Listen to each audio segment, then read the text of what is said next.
Okay, Enagic distributors, mga family of Enagic. Punta tayo dito sa 2023 naman dahil tapos na tayo sa 2022. Papakita natin ngayon yung first, second, third, at saka yung fourth quarter. Okay, para buo, di ba? Okay, makikita natin, no? Kaya nang dati, lalagyan nyo yung TIN number ninyo. Kaya lang dito, meron na akong inassign na TIN number na example. Yan. Okay. Kaya puro 00, no? Nilagay natin. Pero kayo, yung TIN number nyo. Ayan, si Juan de la Cruz, no? Okay, sales agent. So, ang gagawin natin, siyempre, come 2023, tapos na tayong 2022, 1701Q na naman. Diba? Hanapin natin si 1701Q 2018, yung merong new. Ito, tingnan nyo yung may new, no? Yan. Okay, ibig sabihin, meron na tayong na-fill up, ano? Ng 2022. Yan, puro 2022. Okay, tanggalin natin yung 2023 dahil may kamali ako dyan kanina. No, kasi, i-amen ko pa ng 2024 yun. Hindi ko na-delete.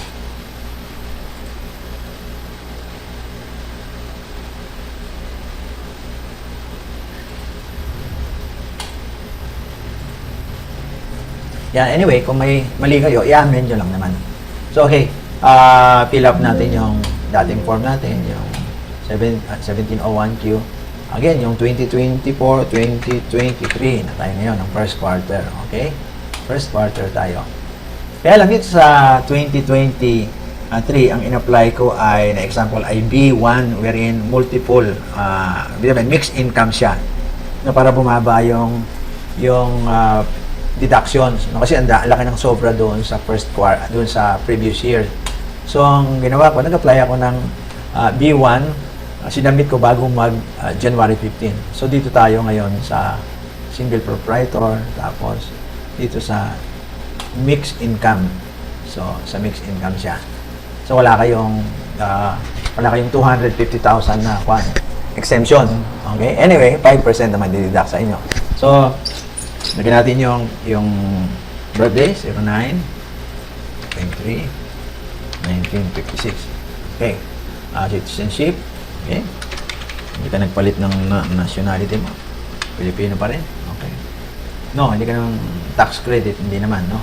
So, automatically, 8% siya. Okay. Pag mixed income siya, wala siyang 250. Mamaya sa form, sa kabila, makikita niyo, wala na siyang 250. So, separate filing naman kayo ng kung meron kang misis, no? Okay. So, punta na tayo dun sa next. Ano? Meron lang kadali. So, wala ka ng 250, kaya hindi ka na makakapag-fill up ng 250 rito kasi mixed income ka. B1, ano? Hindi ka rin makakapag-fill up doon sa graduated. So, ang galing ng system ng BIR. So, ang kinita mo dito, sa first quarter, na-check mo sa yung bank book at saka sa commission mo, dito sa Enagic, no? SOA, ang total na kinita mo is 535,000. So, ang ginawa ko na lang, wala na yung may point para mabilis tayong matapos, ano? Kasi pag may point, may kinokorek pa. Anyway, may example naman kanina. So, 535, 760. Ayan, ang kinita mo ngayon, ngayong first quarter. So, hindi ka na makakapag-fill up dito sa maglalagay ng 250 kasi sa mixed income ka. So, total taxable income for the previous quarter, wala naman kasi first quarter pa lang ito. So, dito ka na kaagad, ano? Ano ba yung excess payment mo nung nakaraang quarter, nung last year? 96,555, no? 96,555. Kung wala, nagkamali ka ng mga number, X mo lang dito. Ayan. Ayan. So, 96,555. Okay. May binayad ka bang tax payment? Wala kang binayad, no? Okay. Mayroon ka bang binayad na creditable previous quarter? Wala first quarter pa nga lang Ngayong quarter, may binayad ka. Mayroon binawa si Enagic sa'yo. 26,788. 26,788. So, yung binawas niya yan is, yan yung kinuha niya sa withholding tax mo. No? Binayad niya. Kasi kumita ka nga ng 500, may 500,000. So, yung 5% nun, yan yung binawas niya. So, okay? So, meron pa ba tayo? Foreign tax rate? Wala na. So, ibig sabihin, okay na tayo. So, ito na lang yung dati mong excess na 96,000, nasa 53,000 na lang siya. No, kasi 5% lang yung binawas sa'yo, no? So, balik ka sa previous, no? Madali ito, no? O, kasi wala na yung mga point na correction. So, 80,000 na lang siya, yung 96. So, pag tama na, wala ka ng correction, edi iba-validate mo na. No? Na totoo yan. Na-check mo na. Ngayon, kung may kailangan kang i-correct dyan, di-edit mo, tapos validate mo ulit. Save mo siya ngayon para magkaroon ka ng file sa system. Okay? So, kailangan mong i-print para may hard copy ka. Tapos, pag wala na, submit mo na siya. Okay. Okay? Puro okay lang, di ba? Sabi niya, slow internet. O, di, ulit-uli. Submit mo ulit. Huwag ka magsasawang mag-submit. Try and try.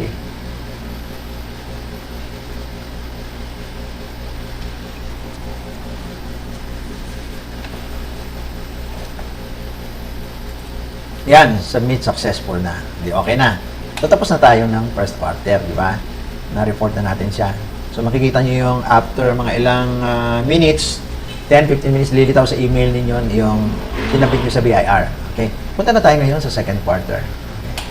Second quarter, main screen. Okay? Pag pinilapan ninyo, lilitaw kagad yan. So, makikita nyo rito, yan yung first of 2022, yung first quarter of 2023. Kasi sinave ninyo. Okay ba? So, magpipil up ulit tayo, no? Ng the same thing, no? Dahil quarterly, isang klase lang yung file. So, fill up tayo. Again, okay? Dali kaya, no? Kahit nasa abroad ka, pwede ka man-fill up, no? Kasi basta natatanggap mo sa email mo yung mga report mo sa Inagic, yung binaba ko sa 2023. So, second quarter na tayo ngayon. So, ganun ulit, ano? Single. Kaya ako mixed income, kaya dito ako sa mixed income. Okay?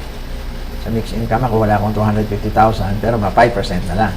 Ang date of birth ko, yan, 09, 1956. Okay. Filipino, China. Okay. Filipino, claiming tax foreign. No. Credit, no. Okay. So, tapos na. Wala pang ilang minuto, tapos na, no? So, punta tayo ngayon. Kasi may tabulation ka, no? Ng mga kinikita mo.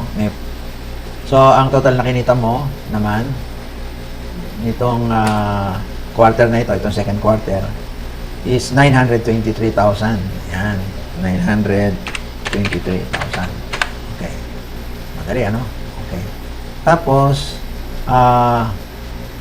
taxable income for the previous quarter. Ano bang kinita mo ng previous quarter? Ang kinita mo is 535. No? Taxable ba siya? Yes, taxable. Kasi income mo yan, no? 535, 760. Okay.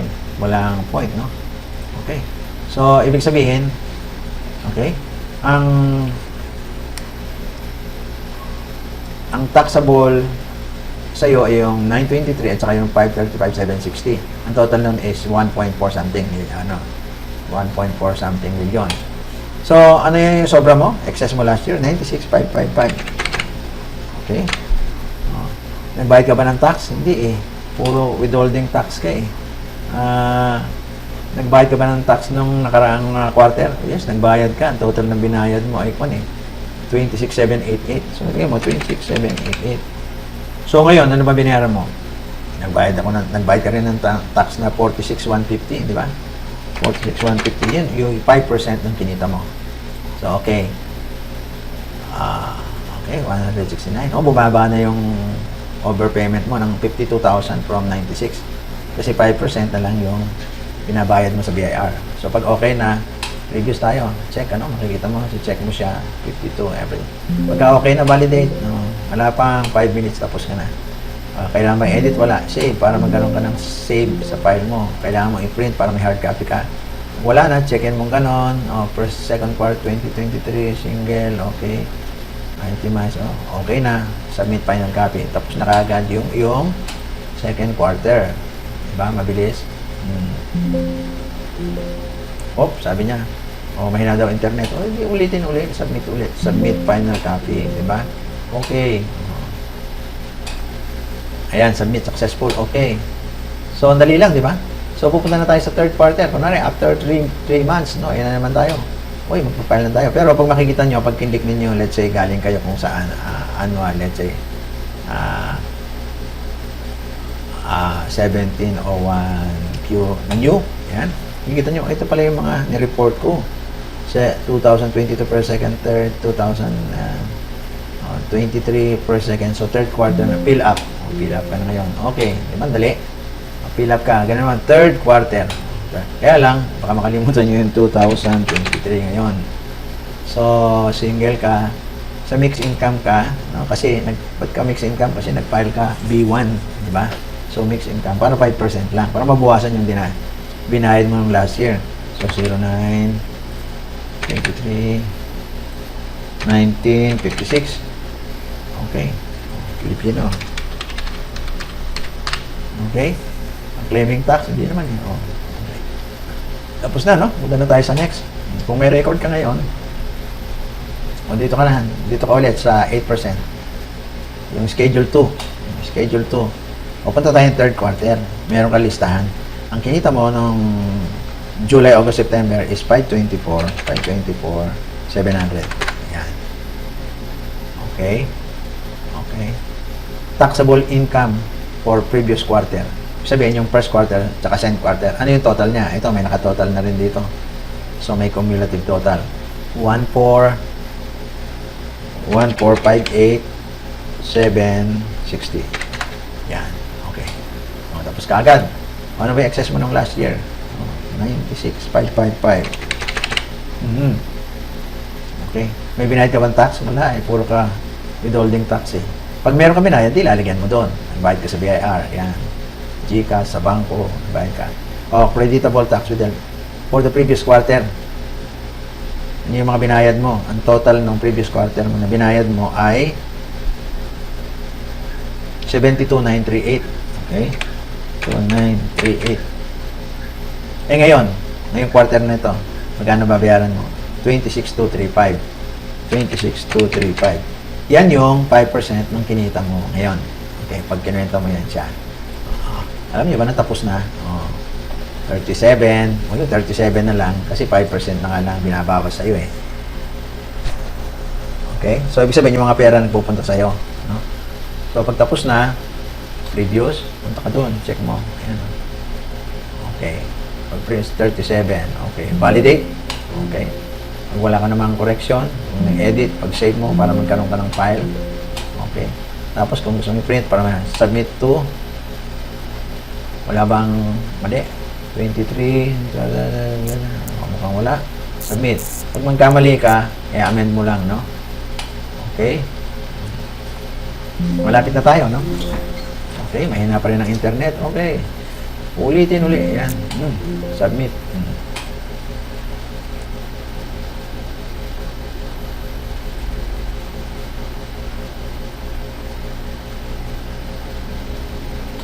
Yan, okay. Submit successful. Okay. Alis tapos na tayo, no? Doon sa ating example. So, okay. Pag pupunta ka sa main screen, makikita mo yung mga sinubmit mo. First, second, third of 2022 and 2023. Sabi, pwede mo siyang i-check ulit. Oh, tama ba yung third quarter ko na 2000? Pwede mo siyang i-view. Okay? So, meron kang record, ano? Yan, kahit saan. So, yan ang sinubmit mo. No? So, next. Okay. Okay. Okay. Okay. Kaso, pupunta tayo doon sa annual. So, annual na, yung fourth quarter na, no? Ito yung last atin na, 1701A. Yan. 1701A ba? Ay, mali. Teka na. Ano natin doon? 1701A. Yan. Okay, may kinorek tayo kanina, no? Kasi nagkamali tayo, pero na-correct natin. 2024 kasi, pero in-amend natin. Okay, ha? Ayan, 1701A, yung B2. Ayan, naging B2. Ito yung corrected. So, meron siyang ganyan mag-appear. So, magpipill up tayo, no? Okay. Dahil ito ay annual income, 2023. 2023 yung ating example. I-amended ba ito? Hindi naman, ano? Single proprietor ka at saka mixed income.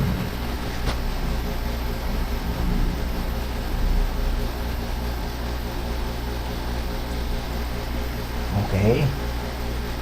8%. So, citizenship. Date of birth. 09/23/1957.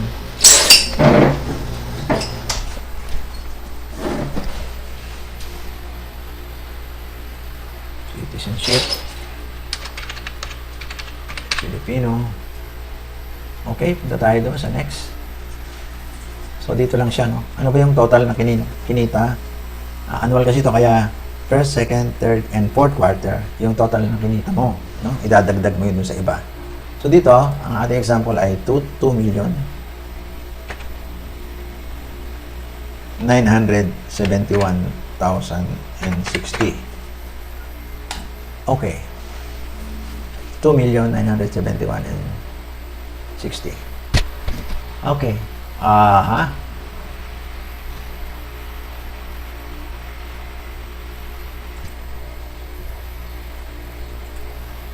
So, dahil total na yon, wala na tayong mga previous. So, ang kailangan na lang natin ay yung ating excess ng last year, 96,555. Yan. Okay. Tax payment for the previous quarter. Nagbayad ka? Hindi. For withholding tax eh. Yung mga tax withheld mo for the first 3 quarter, ano ba yung, ito, nakakompute na rito. 99, yung first 3 quarter, ang total ay 99,173. 173. Tapos, ano ba yung fourth quarter mo? Fourth quarter na winid-held ng kwan ng Inagic, 49,380. Okay. So, ayun na yung ating, so, dali lang, di ba? Ito na lang yung excess natin, 7,423. So, kung okay na yan at wala nang mali, no? So, dito lang, no? Ang makikita nyo dito, ito yung sa number 47, ito yung total na kinita, first, second, third, and fourth. Kasama yung, yun na nga yung annual, no? Tapos, dahil hindi naman kayo B2, kaya wala kayong 250,000 dito. And, yung excess lang natin last year, so yan, hindi nagbabago yan, basta 1 year, pag ganun siya, yung excess, hindi pinapalitan yan hanggang sa every year, no? Tsaka lang siya papalitan yung excess. So, ito yung 99,173, ito yung withholding tax for yung 3 quarters na binayad mo sa government. Tapos, yung last quarter mo na yung 4th quarter, yung 49,380. So, pag okay na, previous tayo. So, tatanungin ka na dyan kung ano ba, i-refund mo ba yan, o ita-tax credit mo, o tinatawag nilang i-apply mo next year to be carried over next year. Ako, carried over next year, nasa inyo yun. Pag okay na, validate natin, okay. Kung walang edit, save natin para magkaroon ng file doon sa system natin. Print natin kung meron tayong hard copy, tapos submit na natin sa BIR. Okay. Pag merong mali, pwede mo i-correct, i-amend mo, tapos submit mo rin yung amended return.